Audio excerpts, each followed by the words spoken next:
We are live.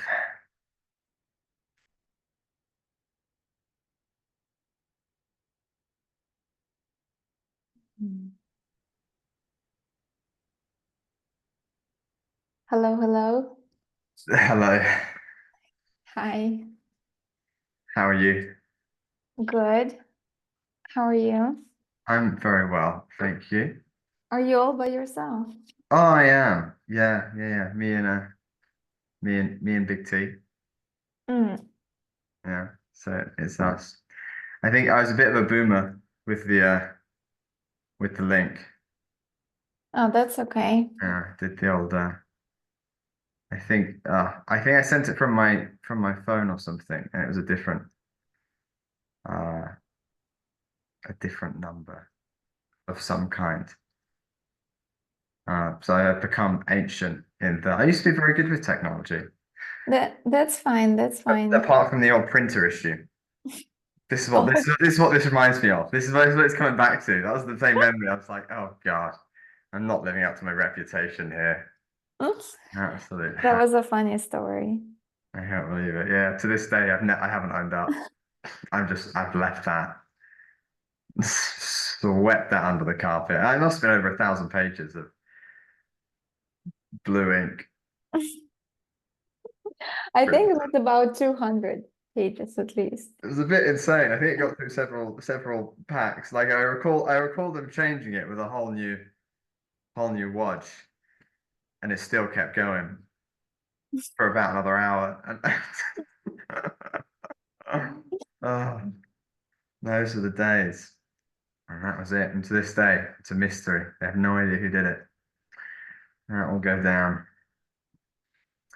in the history of ENS as one of the greatest. It's up there with like the Great Train Robbery or the Italian Job, Yeah. something like that. It's very high class. Mhm. How's the wine festival It yesterday? was great. It's actually a very cool event. And our town is very small. Yeah. So So it's like a big thing. the whole neighborhood. Yeah. Yeah, everyone is there, but it's great. Yeah, you could taste wine from like southern regions of Russia and wine, also cheese, different kinds of like smoked meat, and then they have like a music concert every night, and then they have different events for children, like workshops and such. Um, Really neat. And it's like the weather yesterday was perfect. Today it's raining, so I'm not sure. Yeah. But yeah, the event is happening the whole week. So Have the workshops encouraged you to have children? the workshops are for children. So I Yeah. didn't Okay. You didn't look participate. at it and So think, yeah, I want to get one of those. Then I could join with these workshops. nah. Um, but yeah, it was great. Really enjoyed it. Yeah. Uh, got a bottle of wine and some cheese and some smoked meat. So it was great. Did you, is the rowing competition was part of the wine festival? What competition? The rowing There was a competition? rowing No, competition. no, no. They're two separate things. Yeah. Yeah, they just happened to be on the same day. And you're a very well-connected person who can both row and drink wine. That's a talent. Right. But I used to row, so it was kind of cool to go and see this competition as well.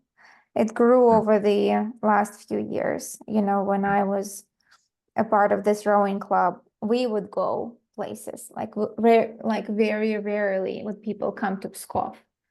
Um, but these days it's quite a big event. I mean, it's a junior event, so it's competitive, but it's not like very competitive. I guess it's competitive for them, but the Yeah. spread between the boats is big, a bit too big.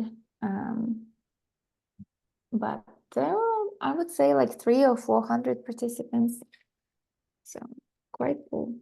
So that they do like 10 meters of rowing and then they stop to do a TikTok video. Like, hey guys, I'm in the rowing club, and then they'll carry on. It's like whoever can resist the dopamine temptation for the longest Maybe. is the winner. Right. Yeah. Yeah. Are there any champion rowers you foresee? Has the Pskov rowing standard raised since your day of rowing? Unfortunately, I I think it has gone downhill. Oh yeah. Yeah. They're not going to produce any world champions. No, they have produced some good athletes, more boys than girls. Um, but I would say it's dying out a little bit. Yeah. It's Yeah. I clearly. would like to see more support from the local authorities towards the sport. Yeah. Equipment is very expensive. I mean, rowing boats and oars and such, they're expensive. Yeah.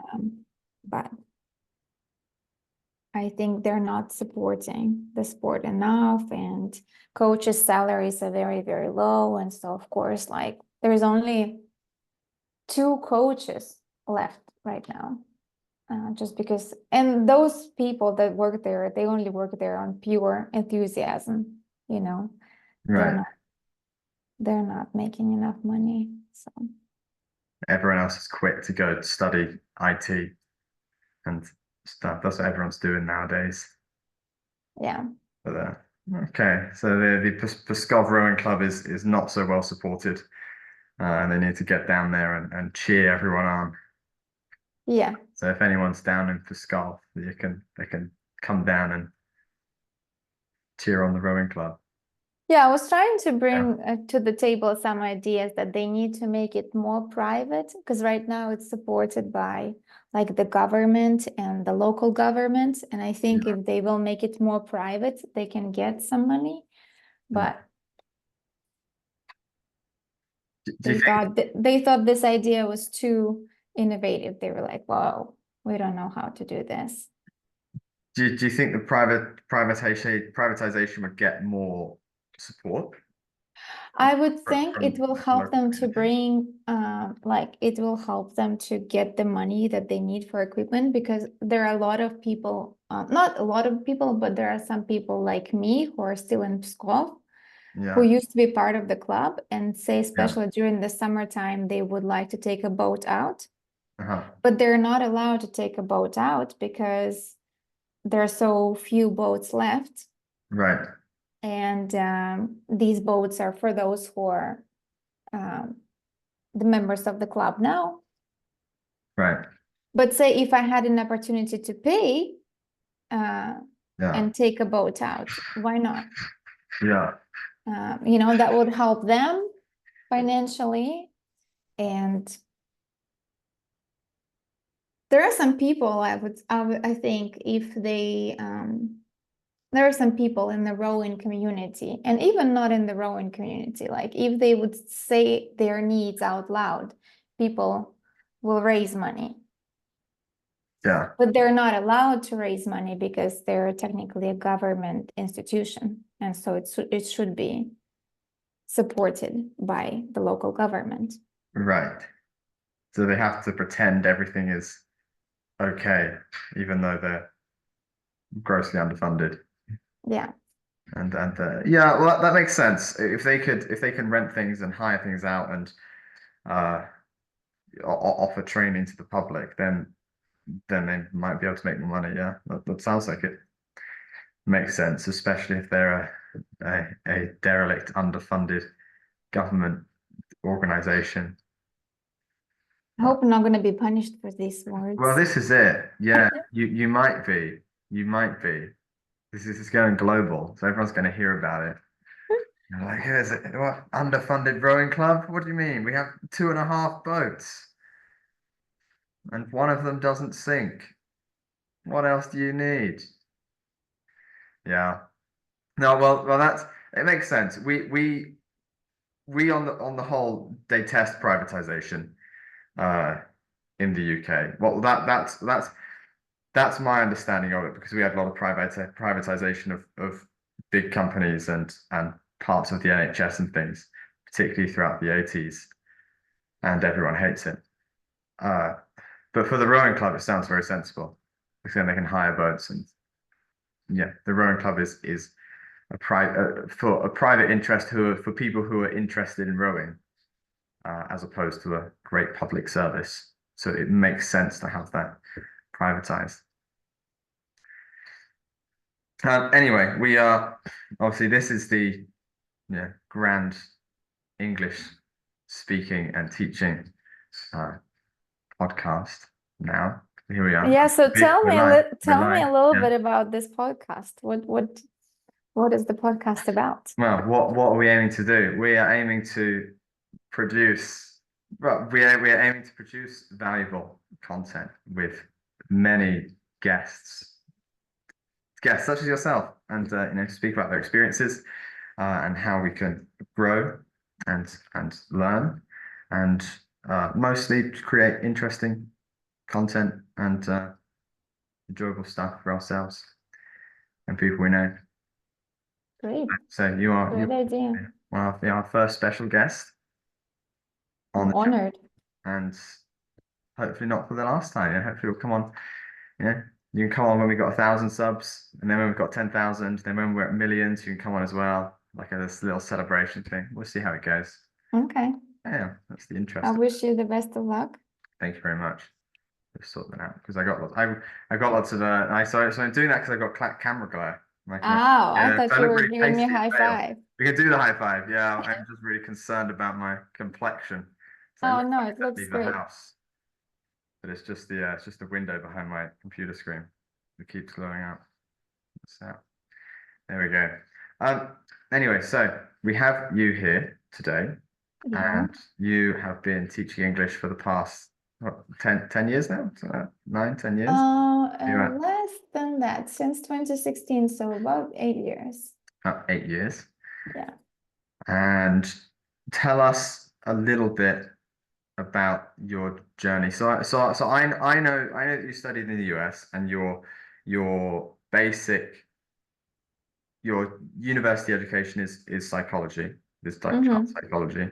And then I know you've come back to Moscow after that, and you've been working in various schools throughout Moscow.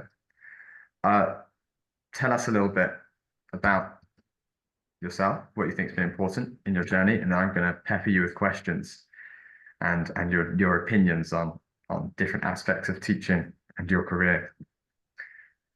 Yeah, so when I moved to Moscow, I was looking for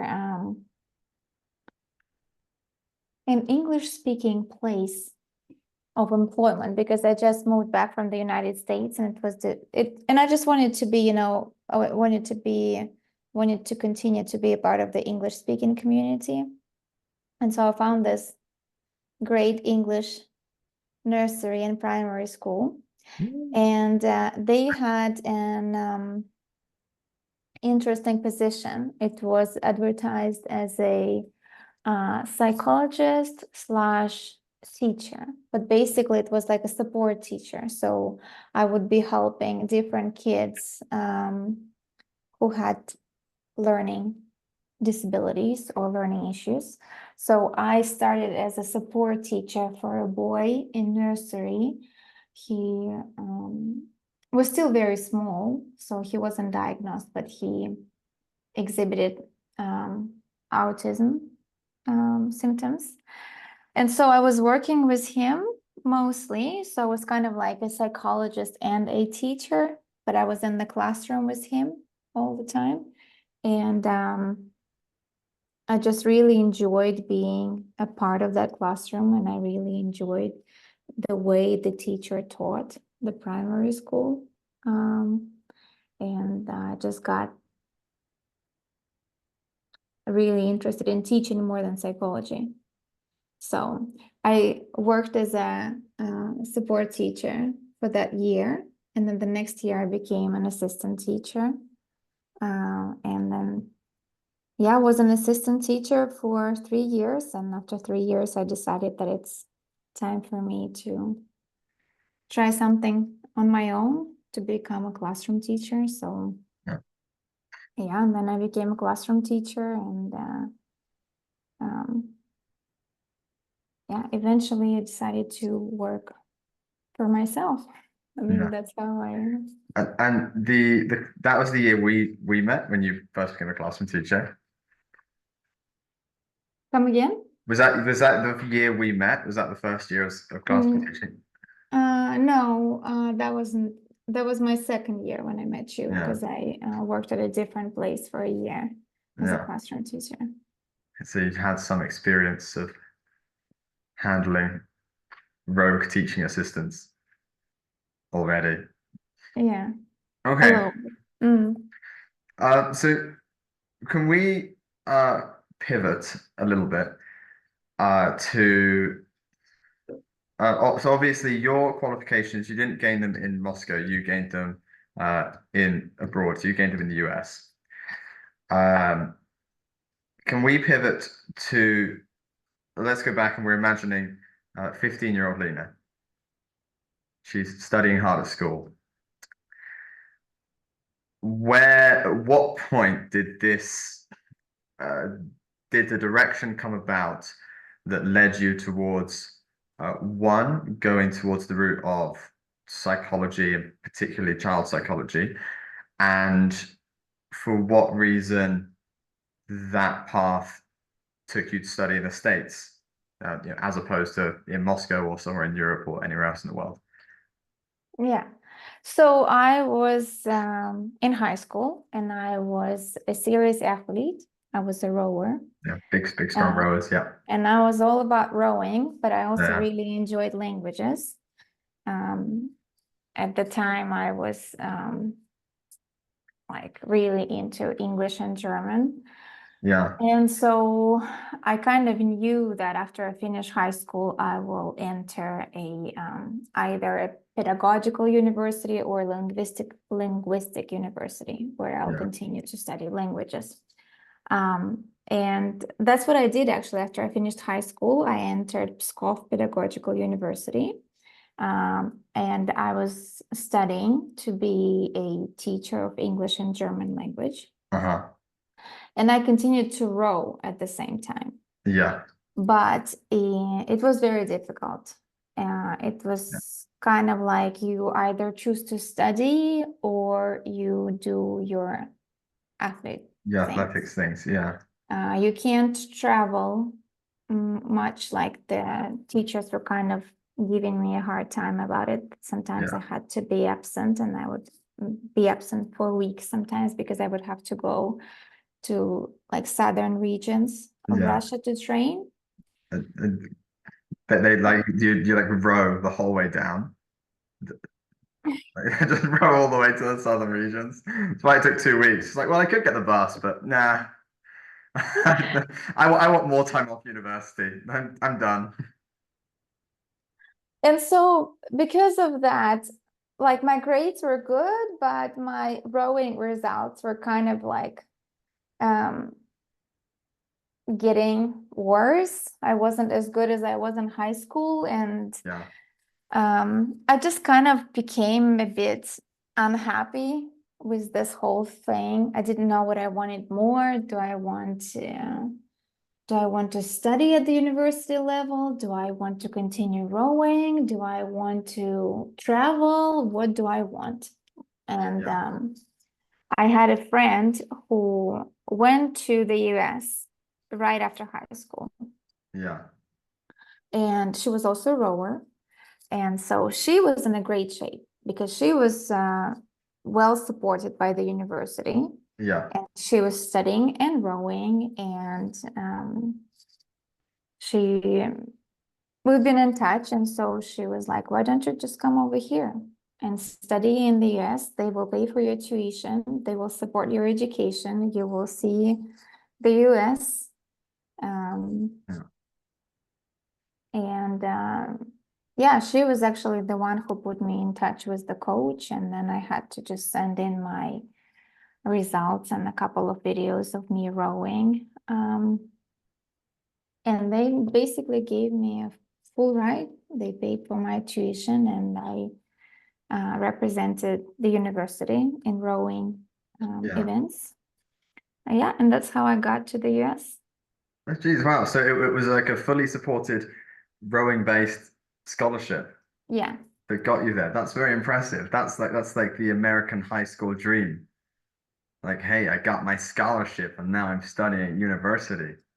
Okay, Yeah. that's very impressive. I've only ever been to one rowing event like in my life. We have this thing called the Henley.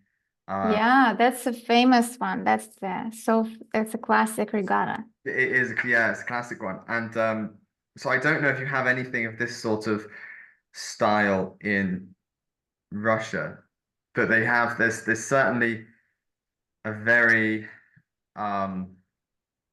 well, they all dress up and they have their special blazers from their schools because they're all from private schools, these rowers, and everyone's about 6'10". They're huge, they're ginormous. These rowing guys, they're just so muscular and they're like double your height. It's insane. It's like they're just created in a lab. It's I mean it's so I don't know if there are similar if it's a similar physique and a similar type of person. They're just these Russian rowers that pop up where they have similar culture. But they also have lightweight. Like I was a lightweight. Yeah. Okay. Yeah, So they you have weren't a that lightweight muscular. event You weren't 6'10" when you were living in Pskov, and then you've gradually shrunk down to a to normal five size. eight. Nah. Yeah, I was a lightweight. Um, but also in rowing, there is such a thing that you have to pull your weight. That's what it's called. Like you have to, I don't really know how they calculate that. Um, but it's not enough to be big.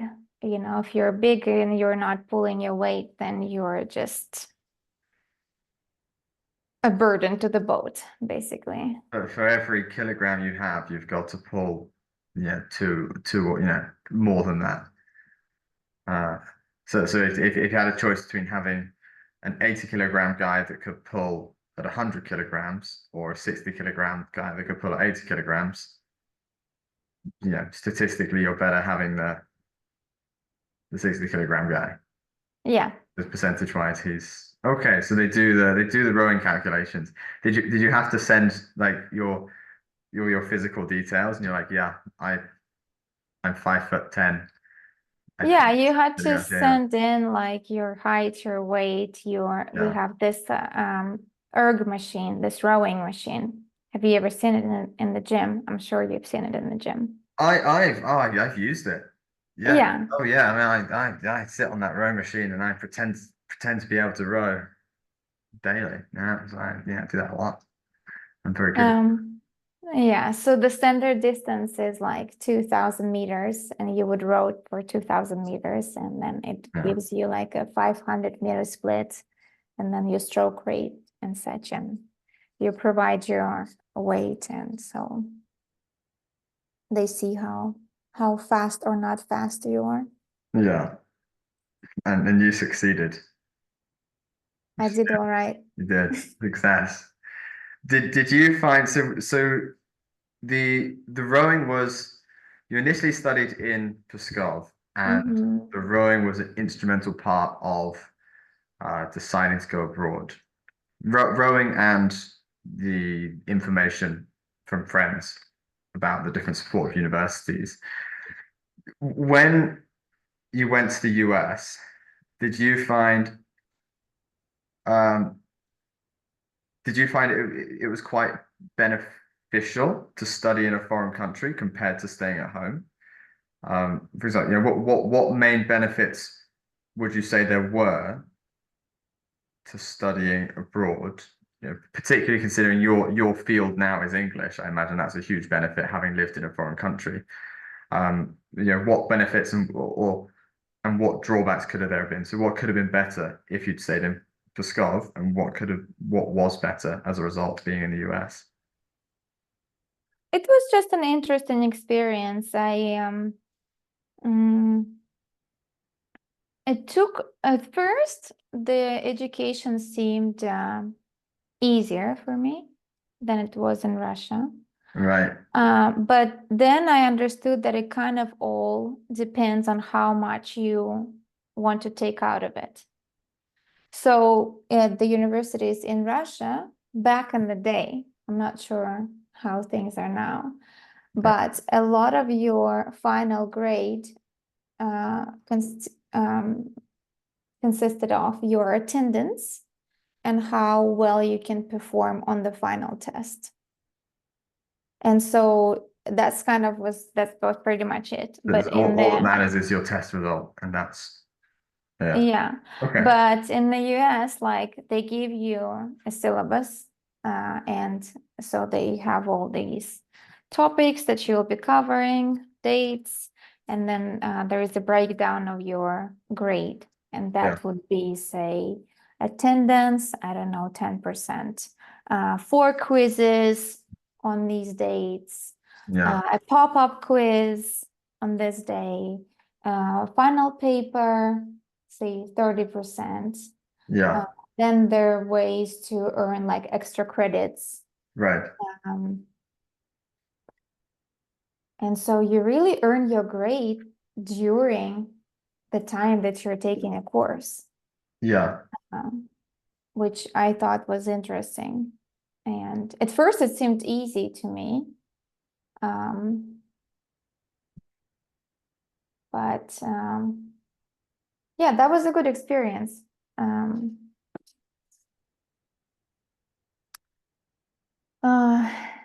What else? What was that? Yeah. Would you say that overall it was more motivating to have it in different parts? Is that grant of independence, or yeah, that's kind of extra. Well, I don't say this extra freedom so much.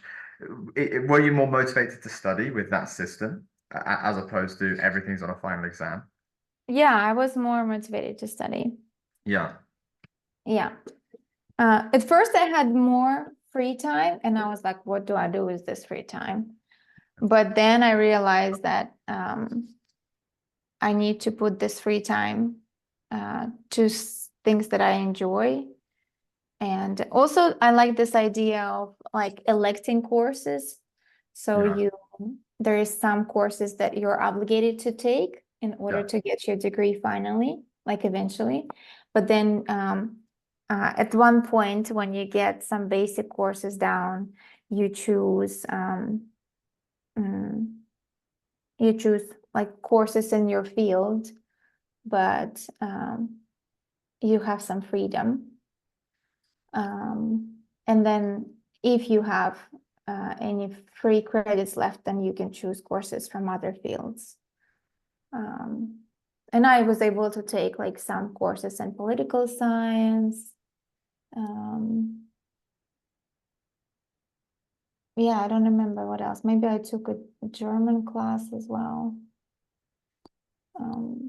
Sie kann sprechen Deutsch. Not any. Not anymore. No. I Not occasionally get anymore. kids randomly asking me questions in German during like English camps, and I'm like, well, why are you doing this, dude? I don't know. Yeah. So the knowledge on offer, there was a lot more you could elect to take on in US universities compared to what was available in the school. Yeah. Yeah, there's more stuff. Yeah. There's one.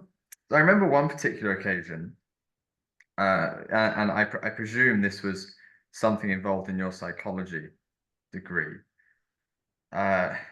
When dealing with children or people in general, you should avoid the label of things like you are naughty or you are clumsy, or you should avoid giving specific labels to children. And I remember we had some. You mentioned it several times when we were working together, and I tend to I agree with it very much, and I think it's very important. And since that being mentioned, I noticed a lot of people not doing it, and it started to bug me quite a lot. I wonder if that specific idea comes from any particular research or particular discovery or anything related to the courses involved in psychology. Mm. I appreciate that's a very specific question on a very specific point. Like, oh, here's this one thing you said 3 years ago that I remember. Where did that come from? Like, yeah, But children, yeah, they are only developing their self-esteem, yeah, and their self-esteem um, comes from, yes, that's them starting to understand what they're good at and what they're not good at. But also B, it comes from the environment that tells them that you are good at this thing or you are bad at this thing. yeah, And so it starts to be like a self-fulfilling prophecy. If they have people who are telling them yeah, that they're not good at something, they start believing in it and yeah, they start performing in a certain way.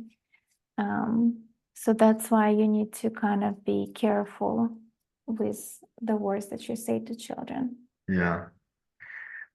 How would you address a child? I mean, if they were acting or they performed in a task that you could perceive as not very um, able, and they were not very able at a task, how would you communicate to them? What I would would you? always try to address the effort Yeah, rather than the results of their work. what is the result? The result is subjective, depending on what your So expectations are, the people's expectations. if you see that they've tried their best and you kind of can gauge their best, Hmm. then just still tell them that they've done a good work if you see that they've put in good effort. Yeah, Um, yeah. yeah. So when a child comes home with a drawing of a stick man and says, "Mummy, Daddy, I drew you," you go, "Well done," and you stick it on the fridge. Of course, there has to be a balance. There has to Yeah. be a balance, but I think also, that's um, yeah. Okay. Some children your age can make shoes. Give me something else. What I'm trying to say, like, children when they draw, Yeah. they always in their head, like they always have a picture of something. They imagine something, and it might not look um, like say, I don't know, a cow might not look like a cow, but in their head it was a cow. It is a cow. And sometimes children start drawing, I don't know. I don't know I don't think there is a word like this in English. Can I say it in Russian? You can. It might not be understood. But It it just, it seems just makes even any even random in sound. Russian it sounds like gibberish, okay? Yeah. It's just letters, just sounds. It's called like kalaka malaka. Have you ever heard this? Uh, I've heard the term Malacca, Kalaka but, malaka. but that's Greek, and that means a very. I'm not sure that's the same thing. If you would describe someone as a Malacca, I don't think it's a very favorable term. I certainly Mm. wouldn't use it in a classroom. I do my. There you go. But sometimes children draw something and they Yeah. come to their parents and the parents don't see what the child has drawn. So that the parent would say, oh, what is this? Kalaka malaka. Like this is nonsense. What What's did this you draw? nonsense? What's this rubbish? What is this rubbish? And so eventually the child starts thinking, oh, I can't draw. I Yeah. can only draw this kalaka malaka. Yeah. And so when you ask a child what they have drawn, if they say about themselves, oh, this is kalaka malaka, this just tells right away that they already have like a low self-esteem, that self-belief, Yeah. because someone has already told them that their drawings are not worth it. So a child, imagine you're a parent, a Mhm. child brings you a drawing, goes, Mummy and Daddy, look at this. And you look at it and you think, Jesus, I have no idea. I don't know what this is. How would you respond and address this without permanently damaging your child's self-esteem? I would ask them what they have drawn Uh-huh. and give them the floor. If Yeah. you don't see what you want to see, I don't know, if you don't see eyes or whatever, you can ask them, what about, you can help them to develop their drawing. You can Yeah. ask them, what about, I don't know, this person's shoes? And Yeah. just see what the child will say. The child might say, oh, well, they're on the beach. They don't need the shoes. And then you will say, okay, but where is the beach then? Then the child will think, oh, okay, I need to draw the Yeah. beach. And they will add to the drawing. Or they can say, oh, yeah, mommy or daddy, you're right. I forgot to draw the shoes. You can just help guide the child and help them to add to the drawing if they're interested in it and if they want to add to the drawing. Yeah. So it's quite literally a process uh, of questions, feedback, and listening, Yeah. and as you would with And instead of giving it a mark, right. talk to your child. What is Yeah, this drawing about? as a kind of peer-to-peer conversation rather than I'm your parent, this is right, this is wrong. Yeah, this looks like kalaka malaka. This is like, This yeah, is this not. looks like rubbish, and I know because I'm the parent, I know everything. Yeah. Like, oh, what have you drawn? That's interesting. Teach me. Tell me what you've drawn. Yeah. Okay.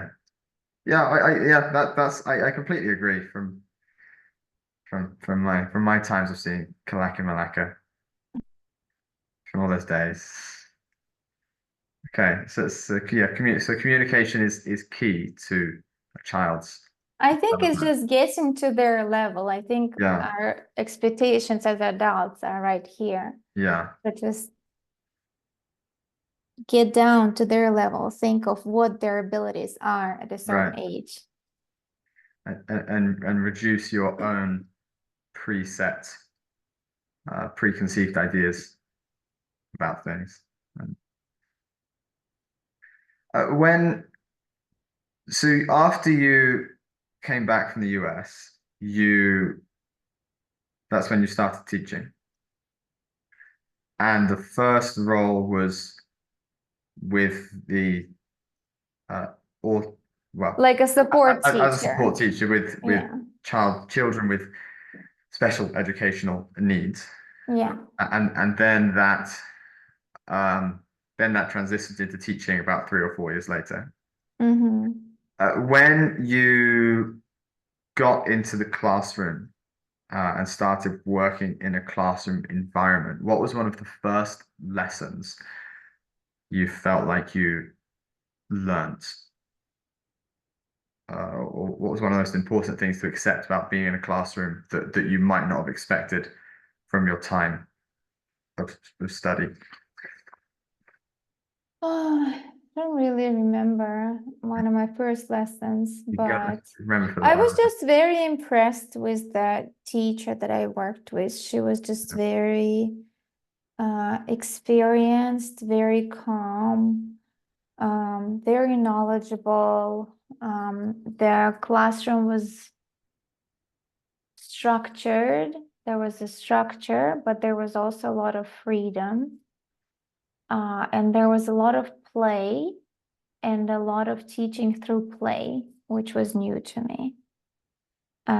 So that education doesn't really happen when you are sitting, like when you have a child in front of you and you're in this official education mode. That education happens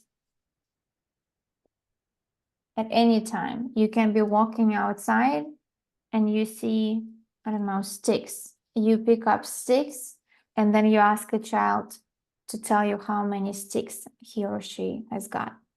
And they start to count and you realize that this is math. I mean, I'm simplifying things, but you can I think education through play was very new to me, and I was very amazed by how it works and that it doesn't have to be like this classroom setting when children are sitting in front of you and they're learning. That learning happens at any time of the day, and in any corner of the classroom, really. So Does that make sense? it's more effective to do the whole day as a jog rather than a few 10-minute sprints throughout the. As in, it's better to have a constant learning environment for 6 or 7 hours where you appreciate no one's going to be sat down staring at anything or specifically reading anything. It's better to have that for an entire day rather than have a few split sessions where you try to complete something very intense and squeeze as much as you can out.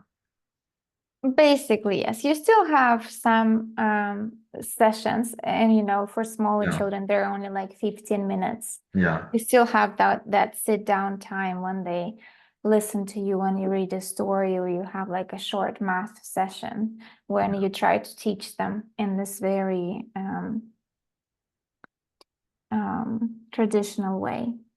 Yeah. But learning doesn't just happen during those 15 active sessions. Learning also happens between the sessions as well. So how did that differ from your expectations? If there were still sit down learning sessions and then play sessions, how in what way was that differing to the expectations you had? I mean, was it the time sat down? Was it the amount of play? Was it the what specifically was different? Yeah, so that just that understanding that children learn not only during this sitting down sessions, but that children also learn during playtime, or children also learn when they're outside. That was new for me. So then you start thinking, okay, if I don't know, say Vova has difficulty sitting down, Yeah. and he's not actively engaged when we are all sitting down in a circle, and when we are have this traditional teaching. I Yeah. know that maybe I can attend to Vova when he's playing, and I can try to get through to him while he's playing, and that works. Yeah. I mean, that was eye-opening for me. And I think that was new. I'm not sure, I've never worked in like a Russian daycare. I've never worked in a Russian primary school. I don't know how they do things. Yeah. But that was the British way, and I thought it was great. The teacher adapts to the student rather than forcing the student to adapt to teach. Yeah. Yeah. So, certainly in younger schools and yeah, certainly when kids are younger and particularly with ENS, I suppose when you have those additional resources, uh, that's definitely the case. And But when you have less children in yeah, the classroom, I think the amount of children in the classroom is also a very important factor. I completely I agree with the philosophy, and I would say when in my experience of teaching, I have absolutely pivoted more and more towards that idea of okay, let's come in and bring as much knowledge as we can, but at the same time, we're going to adapt and mold around whatever the student wants to do and offer those ideas rather than sit down and through blood, sweat, and pain force it because that doesn't really work. But I would also add my experience of secondary school was more the students adapt to the system. So the theory is perfect. Mm-hmm. Coming back to my memories, I was like, did the teachers adapt to us? No, absolutely not. Sit down and shut up, you stupid teenagers. But there you go. The theory is perfect, but But that is also when you yeah, have a lot of time with the children. Say, yeah, right now when I meet with a student twice yeah, a week, I understand that I have only 2 hours. yeah, Um, that's a different setting that we're talking about. Then the teacher has less opportunities to adapt. Would you would you make an effort to give the student that space if you only had 2 hours a week? Is there a way to teach through play and teach in a more relaxed setting when you have less time I in You your experience? definitely need to see what their needs are. Right. So and also the age and Yeah. also their goals. Yeah. Um, but for example, I had a girl, I still meet with this girl, and she's very shy and she loves to draw. And Yeah. I know that drawing is a way for her to feel calm and feel safe. So I always try to incorporate some kind of drawing activity to give her that like safe space. Yeah. Um, I mean, yeah, I try to accommodate. Sometimes it Yeah. doesn't happen all the time, As much as possible. as much as possible. And Yeah. yeah. You're teaching mostly, you're still teaching mostly kids. Kids. Yeah, mostly Yeah. preschoolers, Yeah. primary school, middle school. I only had one high school student this past year. Yeah. So you're doing the brave work with the young kids. Fantastic. Yeah. Have you, since you've transitioned, so so you were teaching in the classroom for about 5 years, About, so yeah, 6. Yeah, 5, 6, yeah. Hmm. and you've now transitioned to predominantly, well, private and teaching online, have Hmm. online students. What are the main challenges and differences between online and in person? And what advice would you give to someone? What advice would you give to past Lina if she called you up and said, "Hey, Lina, I want to start teaching online with my kids. What do you think I should do?"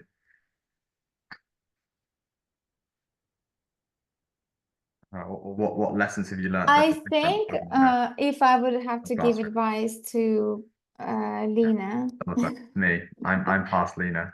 and past Lina, I think that my advice would mostly depend not on uh, would mostly be about not the online format, but just in general about like teaching and my relationship to teaching. Um, what I have understood through the years is that not so much depends on one lesson as there has to be a system, and so a lot more depends on a system rather than on each individual lesson. I think I was too stressed out about every lesson, and so if a lesson didn't go well, I would be like, why did it not go well? You're Did like you not gangster. do the planning, or how did you not foresee this, or how did you not foresee that? Yeah, Like, that was a bad lesson. I was so harsh on myself. yeah, So now I understand that the final result is very much accumulative. It doesn't, it depends so much on every lesson. So the lesson can go wrong because of many reasons. Sometimes it's your fault, sometimes really is the child's fault. I mean, it's nobody's fault. It's just I don't know, their mood, the way they spent that day when we had a lesson had an effect on the lesson, and you can't, you're not responsible for that. Yeah. yeah. I mean, the kids are people too. So if they've had school all day and then they've got two lessons in the, you know, three lessons in the evening, some of them do. Some of them have such busy schedules, it's just too So much. it's insane. Like some of my students, so I've had a few teenagers this year. Some of them even have lessons in the morning, like before school. So they'll have like at 7 a.m. to 8 a.m. and then they'll go into school. They'll have school all day and then they'll come home and they'll have more lessons in the evening. And Yeah. and kudos to them. They're pretty lively. You know, they're very chatty and they're very happy to do stuff. So I think these kids, you know, they're working. Yeah, they seem to be working very hard. Yeah, they're at least fluent in two languages. So I think pretty impressive. Well done to these kids for most of the time, doing an incredible job. But sometimes they do have too much, and sometimes parents are not seeing it. Like I had a boy this year, he had football, swimming, and English as extracurricular activities. So he'd go to school. We met we met Wednesday at 8 o'clock and Friday at 8 o'clock. I mean, that's just not a good time to have a lesson. English lesson on Friday at 8 p.m. for someone who is 12. He would go to school, then he would have swimming practice, and after swimming practice, he would have English at 8 p.m. on a Friday. Yes, Uh, yeah. that's a long schedule for these kids. They do a And lot. so as a result, he was Yeah, sick a lot this year. He missed a lot of school. He missed a lot of English. yeah, And eventually I had to tell his parents at the end of the year that you should think about his schedule. And yeah, I mean, not just the English classes, his right, schedule in general. You need to yeah. prioritize. Maybe you need to say no to something. It's a marathon and not a sprint. Which I think is exactly what you said about it being accumulative, as in the what you achieve in a short space of time is nothing compared to what you can achieve in a long space of time, and hopefully life is quite long. So hopefully, if you're planning on living a long time, be patient. You should have a while. Or Yeah. if you're, you know, not planning on that, then yeah, sure, crack on. Have 10 English lessons a week. Yeah. Only got a week left. Let's just English all the time. So we got fantastic. Are you so a future plans for Lina? Are you would you consider returning to the classroom soon? Do you prefer teaching the classroom, or future plans continue with your online-ness and Yeah, I think yeah, my immediate future plans are to continue teaching online. I yeah, like being self-employed yeah. now. I feel like I've tasted the freedom It's addictive. and I liked it too Yeah, much. Um, But I think I would try to have like groups more, Yeah. rather than have, so I would like to have more groups than individual classes, and I'm also considering making some kind of reading program Yeah. that I can try to sell. Yeah. The Miss Lina strategy reading. No, I think Yeah. it's not mine, it's Yeah. phonics, but I think phonics is so new to Russia that a lot of Yeah. people still don't know what phonics is and how to teach kids to read in English. Yeah. I think it's in high demand Yeah. here. We'll keep our eyes out for the special phonics program coming all the way from Pascal to revolutionize learning in Russia. And you can tell us all about that in the future. I'm not the first one, it's already on the market, There are a lot of other English teachers who Well, there are, they have done already something. And it's already on the market. that's true, but there are no English teachers who have a scholarship from rowing in Pascal. That's probably a niche somewhere. You could, and that's it. You got your selling point. You're unique. There are no other Linas. We believe in you. Thank you. You can sell the Chakamalaka English course, Kalaka malaka. Chakamalaka English course to everybody. And they'll go, yeah, I love that. My kid loves Chakamalaka. He does it every day. He's always showing me the Chakamalakas. Cool. So we've got a bit of time. Well, we've got a bit of time left. We have got a game Yes. we can play Okay. before we finish Yes. up. Yeah, let's do that. Let's game it up. So this is. I'll need to load it up 1 second. For this, you'll need a separate device. So if you're on your computer, you can use your phone. Okay. And now I can screen share with you. Let me get my game ready.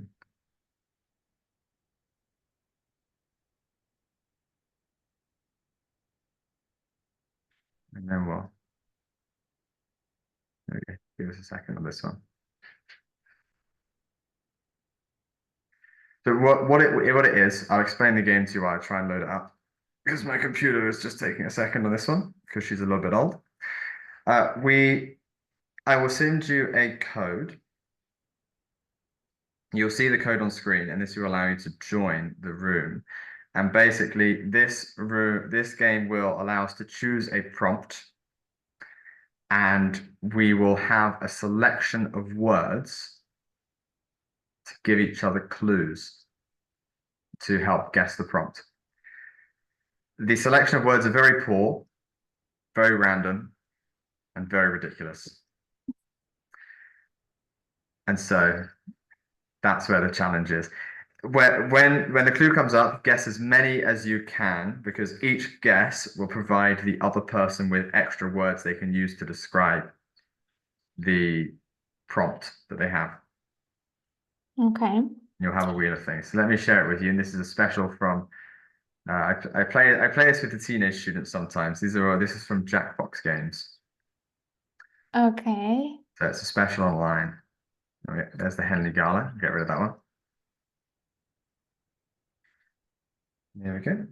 And we are going to play this one here called Blather Round. This is the only two-player one. Okay. All right, so here we go. So this is it here. So on your second device, Yeah. to a website called jackbox.tv. Do I need VPN for this? You shouldn't need VPN. Jackbox TV. Yeah, jackbox.tv at the top one. Mm-hmm. So no VPN should be necessary. I think we're free to. Okay. Do I need a room code? You do. It's on the screen. Chuck it in. Oh, I see. Okay. All right. Enter my name. What shall I call myself? Let's be strawberry. Malaka. Strawberry. Okay, let's be Kalaka Malaka. That's a good one, actually. I like this. And now I need to find the Russian. Oh, can I not write with the Russian one? Oh, okay. Let's see if I can spell it in the.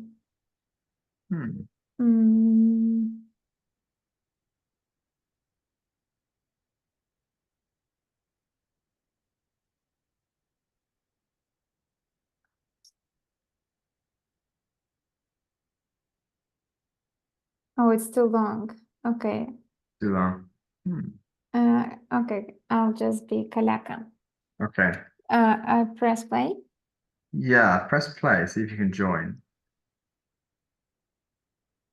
You're in, okay. It's telling me it can't find the room.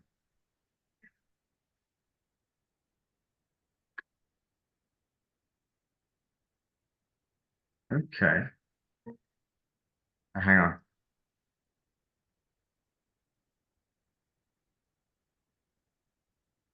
There we go.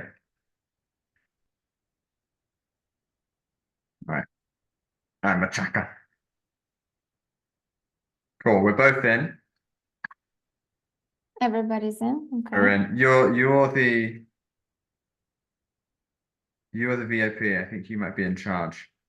Oh, So if you click everybody's in yeah. to start, and then we can begin.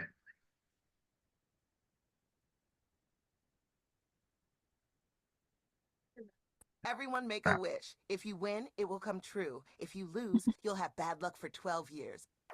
Present a secret prompt, like Moby This Dick. is a real You'll English describe test. it to everyone else with sentences like this one.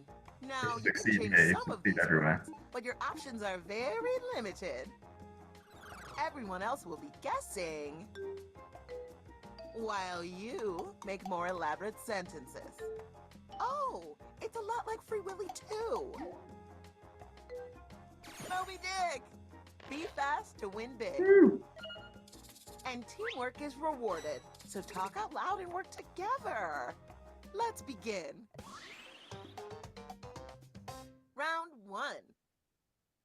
Pick Okay. a prompt and be prompt about it. So choose prompt, and the harder it Hard is, prompts are worth the more, more points you but get. easy prompts take less of an emotional I toll. don't know. Okay, let's do the I'm same. going for easy. Now I'm you're playing going a to win. craft a sentence that describes your prompt. On your device, Okay. you'll see 2 word columns. Pick words Yeah. and build a sentence describing your prompt, and then tap submit when you're finished. But I don't think I And you can understand. use more than 1 word in each column if you want to get creative. Okay.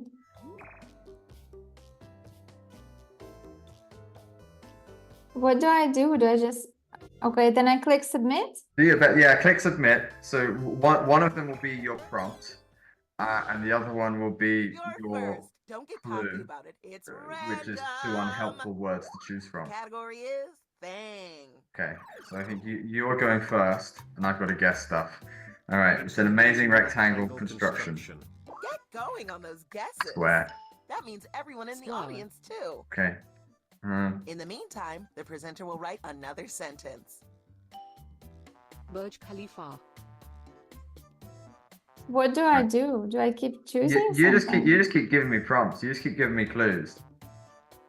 But give you clues about what? Well, you give me clues on your special wheel. Depends what your prompt is. So I need to figure out what you've got. I don't know.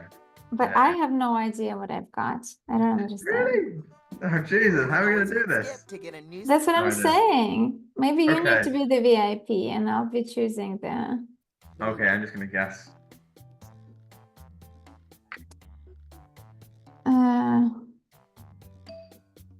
Captain America. Scarf. Hey, presenter, are you stuck? No shame in that. Just skip the sentence. Okay. No idea. Give me something. I've got 48 seconds. Oh, okay. I got it. There we go. And you can use any of the answers I give them. They should be able to. You should be able to use them to enhance your clues. In theory. Time is running out. Submit more guesses. It has the same vibe as square. The When square. the presenter uses your guess in a sentence, Cube. you get points. Talk about Your daily. daily square? Only a few seconds left. What can it be, your daily Red square? square. Daily square.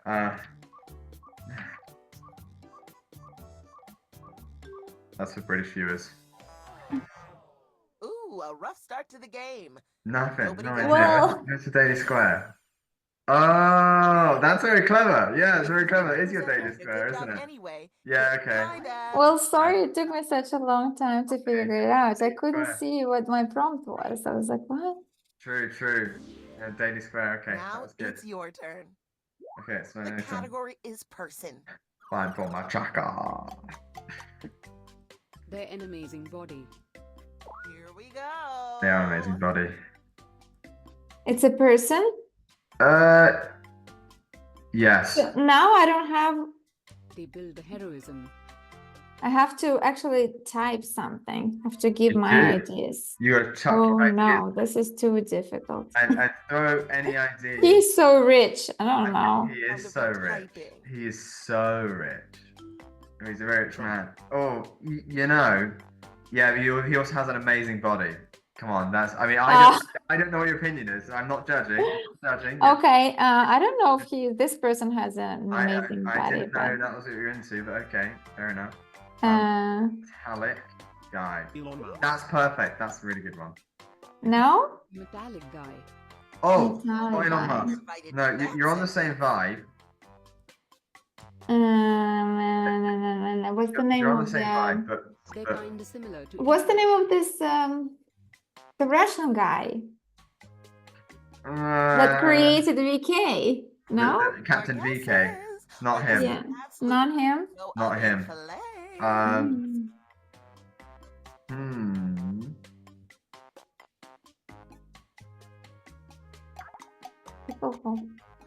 You're a And very then, famous team. okay. Very famous team. Oh, Okay. time is ticking. Hurry. They're a cartoon version of Elon Musk. A big What? sentence from a big Come on. mind.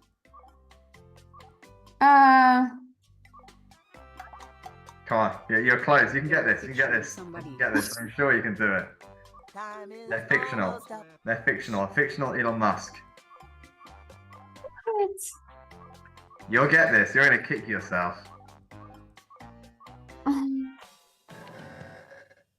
Go on, check it. Congratulations Iron Man. on participating. I think my clues were Time pretty for the good. point. I think I was spot on. I think Don't no let one the else points could be turn you fictional against Elon each Musk. other. It's what they want. Who's they again? You're pretty close Oh, on that one. it's Okay. me. So we're both terrible. This is a great advertisement for us. No, it's just I couldn't Right, figure out Hendrik. how to play this The game. points are doubled. How long have you been teaching online Yep, for? it's happening again. Technology. Pick a new Okay, boomer. prompt. Okay. Right. You don't have to choose a challenging prompt, but it's tempting, Mhm. right? I'm going for another easy one. Okay, I'll do another can't. easy one. Do I go can't now? handle it. I can't handle the tough ones. They stress me out. Okay. But mostly because my knowledge of pop culture is really poor.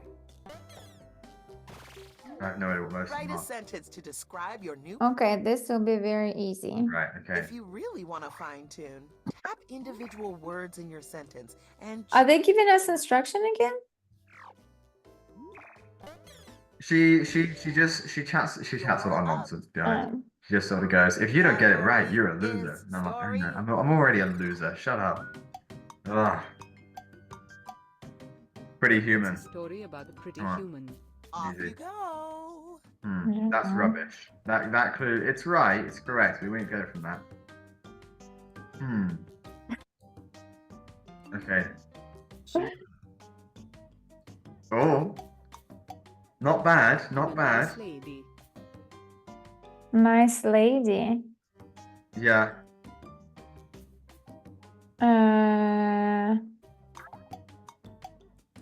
Lady. An enchanted folk tale. Your first guess is really on, you know, you're in the right park there. You've gone down to the park and you're in the right place. It's like There's no it's like penalty if for wrong I had answers. Guess. if the answer was a rocket, you've gone to the Space Museum. I feel like I even know this You're story, but close. I don't know. I forgot the name. Close. No need to be this Is careful. Submit your sentence and move on to the next. oh, Mm, just pay attention to that last word. Oh, what a tasty sentence. oh, okay, I know, I think.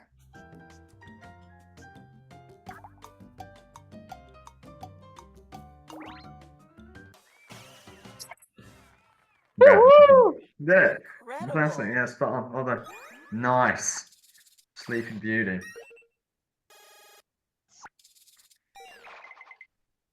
You actually did it. Not that I'm surprised. I am surprised. So, I'm impressed. Yeah. the last Yeah, I knew you'd get presentation it. is I knew upon you'd get it. us.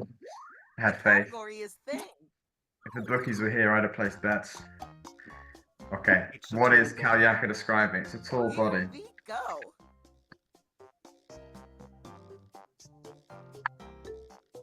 Statue of Mm. Liberty. Is it the Big Misha? Misha. Mm. I think they're the Mishas. That was what was in Mormonts because of the Wait. really tall war statues. No, Sure. Pure. that's not what I did. Wait, ignore mature. Not mature. Okay, immature. Still Okay, tall body, mature. It's nothing like Statue of Liberty. It's nothing like Statue Nothing of like it. Liberty. That Okay. sentence is a 3-course meal.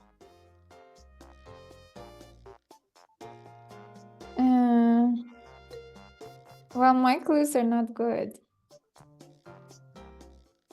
I don't know if that's real. Not like the Statue of Liberty, but it's tall. Who's tall? Who knows that's tall? I don't know anyone that's tall. Tall, muscular rower. tall muscular rower. It's more alive. It's So more presumably alive it's than live. Statue of Liberty. He's pretty tall. Trump. He's getting thrown out. We're obsessed. Mm, Okay. Oh, Oh, leaf. Really? That sentence could fit in the palm of my A hand. tree. I am not good at giving you clues. Time to take some Can I bait. just tell you a clue? What? You can. You can chuck one at me. So I wouldn't say it's in the spirit of the game.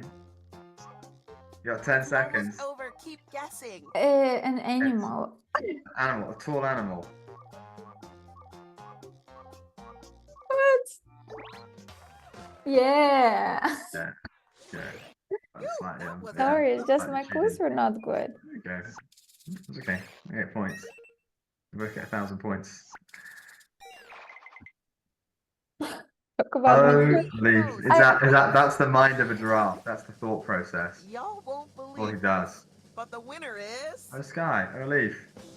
You did it. You Machaka. did. Well You're the done. That's a champion. cool game. Thanks for playing. Congratulations. How does it feel to be a Anyone winner? feels like they vibed with me? Talk to me. You won. No, you won. So Oh, no, yeah. you won. So I'm you a tell champion. us. Oh, I You won. tell me. I won. Yeah, it feels great to be a winner. Great. It does. It feels wonderful. Congratulations on playing. Thanks. I'm sorry it was so slow. That's okay. You've won yourself an emoji. That's for you. You've won that regardless. You're going to win that whether you won or lost. That was your prize. Thanks. That's your prize the whole time. And those are endless. Look at that reciprocation. The thumb up. Oh, the clap is better than the thumb. The thumb's like a if someone sends you, if you send someone a message and they thumb you, that's like a screw you, mate. I don't care. That's how I feel whenever someone thumbs me. I'm like, what is this? What did I do to you? What's wrong with that? you've won. You've won the applause, the clap. Cool, and that is about, well, what we have time for today. Presume, you know, we've both got stuff to do, so that's the end of our session. Thank you. Well, You're very welcome. very welcome. Any closing words? Anything you'd like to add to the to your story? Any advice for our millions of viewers? Just try it. Try it. Like Just try it. Online teaching and being self-employed is great. is the best. So freedom is the most important thing. That's what we advocate. It's definitely risky, but it's worth it. It's worth. It will pay off. Absolutely does. Take a leap of faith. Take a leap of faith. Those are the final words of Miss Lina. Take a leap of faith and be self-employed. And draw some machaca malacas Right. if you've got time. Fantastic. Thank you very much. That was a delightful recount of studying in Pskov, studying in the US, and transitioning from the classroom to online classes. I hope everybody who listens to this in the future finds this very valuable and can take inspiration from everything we have uncovered. Okay, well, thank you for invitation. That was a first experience like this for me. So maybe next time I will be a bit more confident. Well, And I will try to be, I don't know, more coherent because my experience is so vast, you know, I don't know how to talk about it. just knows too much knowledge. Too much Unable knowledge, to- too much experience, and you need to like condense it and be clear. Condense it into 1 hour. It's impossible. 1 hour, 22 minutes. Yeah, we'll see where we go in the future. Hopefully we'll have opportunities for more guest things and hopefully move into open panels and potentially debates and things as well. So, yeah, if in the coming months or years, if we can think in terms of years, then there will be something of interest that we can definitely try again on. And Cool. You got all the equipment, so that's yeah. down. Oh yes, yeah. This is it. Yeah, it's not even the best microphone. Like it's okay. Half the time I use the webcam microphone anyway, and this is just for display. It's just for it's all for show, all for show. Yeah.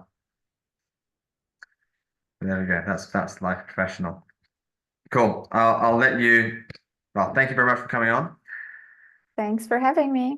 Always a pleasure to chat and look forward to speaking next time, whenever that is. Okay. Bye-bye. Cool. See you. See ya.